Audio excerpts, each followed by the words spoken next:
अस्सलाम वालेकुम। आज के लाइव सेशन के साथ हम लोग हाजिर हैं। आज हमारे साथ मौजूद हैं डॉक्टर नासिर अहमद चौधरी साहब। इनका ताल्लुक होम्योपैथी से है और बरसों से ये होम्योपैथी कर रहे हैं। आज हम इनसे बहुत अहम सवालात पूछेंगे, वो सवालात शायद बहुत सारे लोगों के जहन में अभी भी होंगे। तो वेलकम डॉक्टर साहब, आपने हमें वक्त जी, दिया। बहुत शुक्रिया जी, आई एम ग्रेटफुल।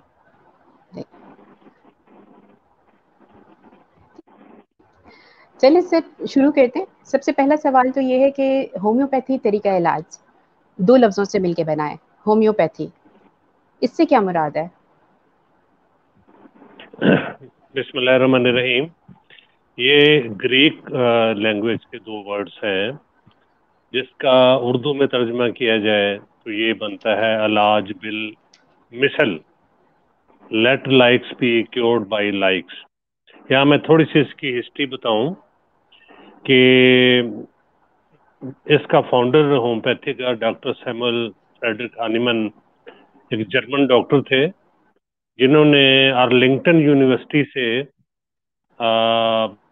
एमडी यानी डॉक्टर ऑफ मेडिसिन की डिग्री हासिल की 1796 में। और he was the man who first used the word allopathy and homeopathy. यानी उस जब तक डॉक्टर हनीमन ने जब अपना होम्योपैथिक सिस्टम इंट्रोड्यूस कराया तो दोनों सिस्टम्स में फर्क पैदा करने के लिए उन्होंने वर्ड इस्तेमाल किया एलोपैथी एंड होम्योपैथी। यानी उससे पहले एलोपैथी बिल्कुल या ऑर्थोडॉक्स जो जो कि उस वक्त सिस्टम ऑफ मेडिसिन जो था वो बिल्कुल बेनाम था। मेरी आवाज आ रही है तक? जी बिल्कुल, जारी रखें डॉक्टर साहब, डॉक्टर जारी रखें। अच्छा, यानी डॉक्टर हनीमन ने ये लफ्ज इस्तेमाल किया जब उन्होंने अपने सिस्टम ऑफ मेडिसिन को दुनिया के सामने 1796 में ह्यूफलैंड नामी एक मैगजीन में अद्वियात की शफाबख्श खसूसियात की तहकीक के नाम पे एक मकाला लिखा। उस वक्त उन्होंने फर्स्ट टाइम लफ्ज एलोपैथी और होम्योपैथी यूज किया। बताने का मकसद ये है कि लफ्ज allopathy was first time used by the founder of homeopathy doctor Samuel Hahnemann. वो himself was doctor of medicine from Arlington university Germany. और हुआ ये कि ये होम्योपैथी की दरियाफ्त जो है ये अल्लाह ताला की तरफ से इसका सेहरा उनके सर पे आना था। इसका जिक्र अगर हम देखें तो मेडिकल की बुक्स में पहले भी मिलता है। हिपोक्रेट जो कि ग्रीक फादर ऑफ मेडिसिन है, उनके लिटरेचर में भी एपीकॉक का जिक्र है। और एपीकॉक एक ऐसी हर्ब है जो कि वॉमिटिंग लाने के काम आती है, और एपीकॉक का इस्तेमाल होम्योपैथी में वॉमिटिंग रोकने के लिए होता है। लेकिन डॉक्टर सैमुअल हनीमन ने बकायदा इसे एक थेराप्यूटिक सिस्टम ऑफ मेडिसिन के तौर पे इंट्रोड्यूस करवाया। और हुआ यूं कि इसका वो एक 1790 में डॉक्टर क्यूलन के मटीरियल मेडिका का की ट्रांसलेशन कर रहे थे, तो उसमें एक चैप्टर आया सिंकोना बार का। आपको याद होगा जो कि बड़ी उम्र के लोग हैं कि किसी जमाने में बुखार के लिए एक ही दवाई मिलती थी, उसे कुनीन कहते थे। अब वो जेनरिक नेम में मुख्तलिफ नाम हो गए। तो ये सिंकोना बार जो है ना, एक इसका दरख्त लैटिन अमेरिका में पाया जाता है। इसकी जो छाल ऊपर से उतरती है उससे कुनीन की गोलियां बनती, और वो उस दौर में हानीमन के दौर में मलेरिया और तप लर्जा के इलाज के लिए इस्तेमाल होती थी। तो डॉक्टर हनीमन के जहन में आया कि क्यों ना इसको आजमाया जाए। उन्होंने 4-4 ड्राम की खुराक सुबह शाम लेनी शुरू की। तो ही वॉज सरप्राइज टू सी कि उनके जिस्म पे मलेरिया बुखार के तमाम सिम्टम ज़ाहिर होने शुरू हो गए। अब जब वो उसको माइन्यूट फॉर्म में गोली की शक्ल, टेबलेट की शक्ल में इस्तेमाल करते थे,